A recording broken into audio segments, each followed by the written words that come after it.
The iPad Pro is probably one of the best products that Apple make, but there is always ways you can make things better.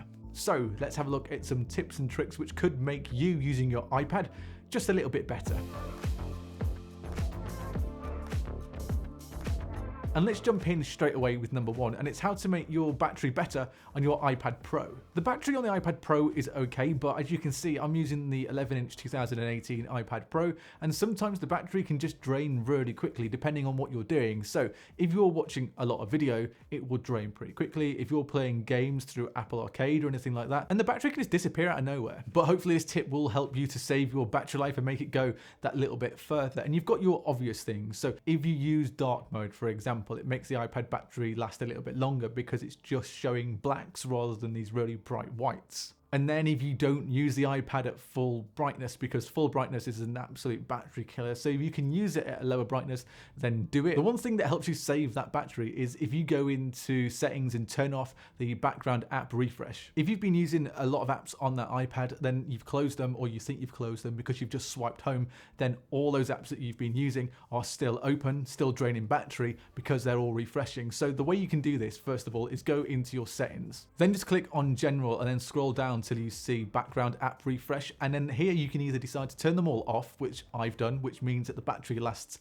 so much longer, or you can just turn off certain ones. So if there's apps that you use quite a lot and you want it to keep refreshing, like your mail app or something like that, then you can make sure that that one is left on. But for everything else, just turn background app refresh off.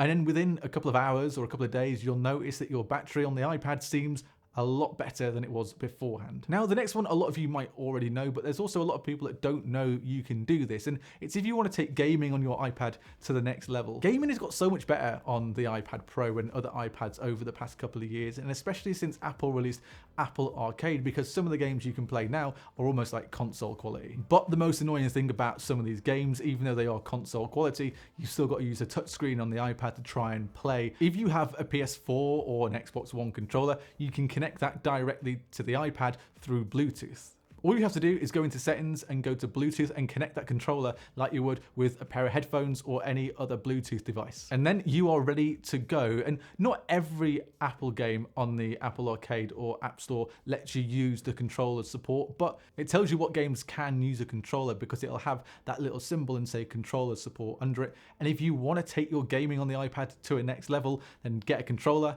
connect it and play one of these games, and you could be playing it for hours. Just before we carry on though, if you enjoy this video, then give it a like, and if you really want, you can sub to the channel as well, because that really helps me out. The other thing now with iPads is that they are more like a MacBook than ever before, and Apple have pushed this quite a lot in their iPad Pro adverts. And as it's more like a computer than ever before, I've started using it a little bit more like a computer and just cleaning up how the iPad looks and making it look a little bit more minimal. And the reason for cleaning up the iPad is to make productivity on the iPad a lot better than having 1,000 different pages of apps just scattered all over the place. So why not use the dock like you can on a MacBook? And that's what I do. All of my apps now sit on that dock at the bottom, and it makes it a lot easier whenever you're inside an app to try and get to an app that you want. All you've got to do is swipe up from the home screen and the apps are there straight away, and it makes going into split view a lot quicker as well. Every app that I use all the time is on that dock. Then all the other apps that I had on my iPad I just put into folders, and you can put them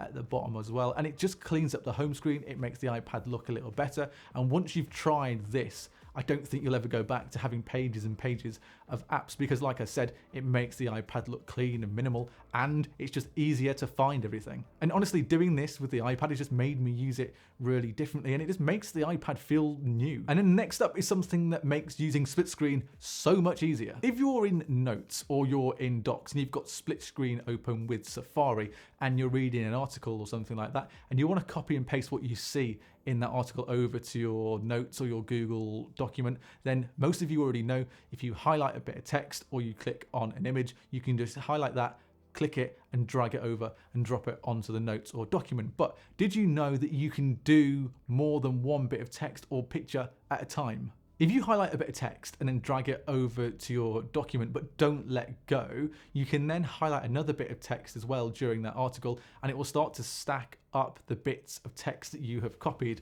And you can do a load of these in a row, highlight whatever you want, and then once you've got it, you can see then on the right, it then puts a number on top of it and tells you how many bits of text it's got stacked, let go, and it just falls into the document. You can do this with photos as well, and just make split screen a lot better. So a couple of tips and tricks that could hopefully make you use your iPad Pro a little bit better and a little bit differently, and hopefully save you a bit of battery life as well with tip number 1. If you want to follow me on Twitter, the link to that is in the description below. Also, if you like the video, then a sub to the channel would be great because that really helps me out. And until next time, see you later.